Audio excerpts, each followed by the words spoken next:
En Europe, la population vieillit, c'est un fait. Donc le Parti des Verts en Allemagne m'a invité en 2008, par exemple. Il réfléchissait sur l'impossibilité de fournir le même pourcentage de personnes qui partaient à la retraite que de personnes qui rentraient sur le marché de l'emploi. Ça, c'est un fait. Dans un pays comme la France, par exemple, on sait que 40% du taux de natalité est assuré par des populations étrangères. C'est une réalité aussi. Donc maintenant, on est dans une situation où c'est ce que vous dites qui renforce l'extrémisme. Quand vous dites que l'immigration pose un problème, il faut aussi parler des avantages de l'immigration. Parce que moi, quand je travaille en France, je paye mes impôts ici. Donc les étrangers qui sont là, il y a une partie qui peut travailler et envoyer au pays aidé. La majorité paye ses impôts, s'installe dans vos pays, enrichit vos pays. Donc ce sont des citoyens productifs. Après, il faut voir, il y a une minorité qui vient, il y a des morts, certes. Mais je voulais souligner une chose. Le discours que vous avez, il est encore légitime tant que l'Afrique restera muette.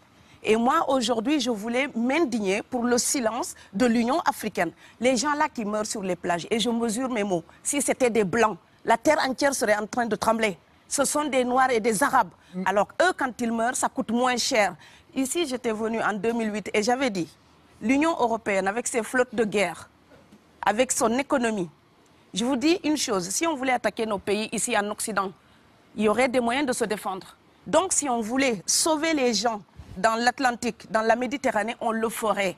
Parce que les moyens qu'on a mis pour Frontex, on aurait pu les utiliser pour sauver les gens. Mais on attend qu'ils meurent d'abord. C'est à croire que le laisser mourir est même un outil dissuasif. Et je vais vous dire une chose, ça ne dissuade personne. Parce que quelqu'un qui part et qui envisage l'éventualité d'un échec, celui-là peut trouver le péril absurde et donc l'éviter. Mais celui qui part pour la survie, qui considère que la vie qu'il a à perdre ne vaut rien, eh bien celui-là, sa force est inouïe, parce qu'il n'a pas peur de la mort. Mais c'est exactement pourquoi il faut fermer des frontières complètement. Il faut sauver l'Afrique et sauver l'Europe. Vous ne pourrez pas rester comme des gens. Vous ne resterez pas comme des poissons rouges dans la forteresse européenne. La crise actuelle nous a démontré ça. Au jour d'aujourd'hui, l'Europe ne sera plus jamais épargnée tant qu'il y aura des conflits ailleurs dans le monde.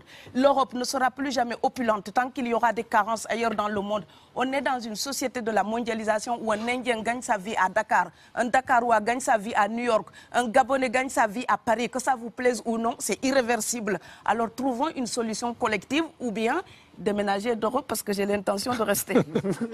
Je dire que depuis quelques années, on a une espèce d'abus de langage qui a introduit des amalgames. Au jour d'aujourd'hui, toute personne typée avec un air d'étranger est considérée comme immigrée. Tous les étrangers, en tout cas toutes les personnes d'origine étrangère qu'on peut rencontrer en Europe ne sont pas forcément des immigrés. Donc il y a des gens qui sont normalement protégés par la Convention de Genève pour les réfugiés. Ces personnes-là, quand on ne les accueille pas normalement, ils viennent dans les mêmes mouvements que les immigrés économiques. Donc quelqu'un qui fuit la guerre, ce n'est pas la même chose que quelqu'un qui cherche du travail. Quelqu'un qui fuit la guerre est protégé par la Convention de Genève. Et quand on a parlé ici à l'époque, je ne veux pas remuer les mauvais souvenirs, mais ministère de l'immigration et de l'identité nationale, on a fait des réfugiés presque des coupables de droit commun, comme un voyageur qui ne respecterait pas les lois internationales pour le visa, donc l'autorisation d'entrer dans un territoire. Or, quelqu'un qui voyage librement peut respecter ces choses-là. Quelqu'un qui fuit la guerre pour survivre n'a pas le temps de respecter ces choses-là. Or, aujourd'hui, on met l'amalgame et on met tout le monde dans le même sac.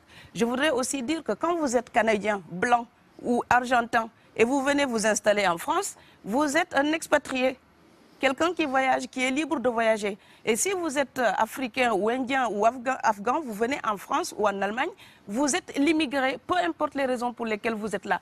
Et donc cette représentation de l'autre, l'Europe doit corriger son regard si elle ne veut pas encourager la xénophobie. Parce que la représentation qu'on se fait de l'autre alimente ensuite le repli sur soi, le rejet. Donc voilà, voir quelqu'un qui est en règle, essayer de savoir d'où vient cette personne, pourquoi cette personne vient. Ça, les Européens ne se demandent même plus ça. Ils vous croisent, vous êtes étranger, vous avez l'air étranger, vous êtes venu pour la tarte à la crème. Non.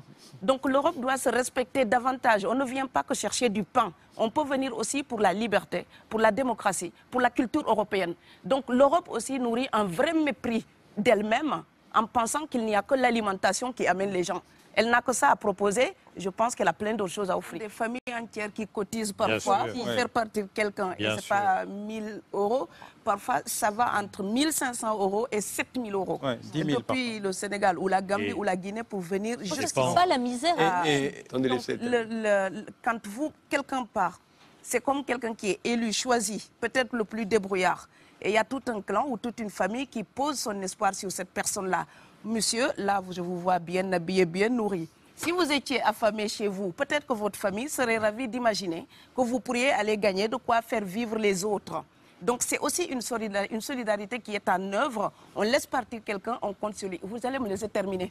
Et Schengen, entre guillemets Schengen, ça me permet d'être invité aux Pays-Bas, monsieur, donner des conférences dans vos universités. Quand ils trouvent que mon cerveau est convenable, là, ils l'utilisent. Par contre, ils sont embêtés à l'idée d'avoir mon frère, qui n'est pas aussi diplômé que moi et qui pourrait avoir peut-être envie de travailler dans le bâtiment. Donc, vos pays deviennent schizophrènes. On ne peut pas trier les gens comme ça avec les étrangers utiles et les étrangers néfastes. Et la deuxième chose que je veux dire aussi, c'est que les Européens, là, on voit des Africains qui viennent, d'accord? Ce mouvement, ce déplacement de population, on le voit. Mais on ne voit pas le mouvement des Européens allant vers les autres pays. Alors celui-là, c'est le mouvement des puissants, ceux qui ont l'argent, ceux qui ont le bon passeport. Donc vous allez au Sénégal, vous allez au Mali, vous allez dans n'importe quel pays du monde, au Canada, aux États-Unis, partout où je vais, et je voyage tout le temps, je croise des Français, des Allemands, des Hollandais. Je les rencontre partout sur cette planète parce qu'ils ont le bon passeport. Donc, comme avec l'exotisme, l'Europe s'était arrogé le précepte unique, unilatéral, de l'exotisme. Les autres sont exotiques. Alors que pour quelqu'un de mon village, il n'y a rien de plus exotique que quelqu'un d'Amsterdam. Maintenant, pour l'étranger aussi, pour les voyages des temps modernes avec la mondialisation, quand les pauvres viennent vers vous, il y a des mouvements de foule qu'il faut bloquer. Mais quand vous, avec votre passeport et avec toutes les prétentions que cela donne, vous débarquez dans les pays du tiers-monde, là, vous êtes en terrain conquis. Donc, on voit les pauvres qui se déplacent, on ne voit pas les riches qui investissent dans nos pays. L'Afrique se développe en taux entre 5 et 10%. Ce n'est plus de la progression, c'est de la surchauffe. Sauf que quand des pays du tiers-monde se développent et qu'ils n'ont pas les moyens pour gérer tout ça, il faut une ingénierie, il faut une formation, il faut des populations pour installer une démocratie. Là, cette surchauffe-là, vous avez besoin qu'on reste dominé pour servir de débouché à l'industrie européenne.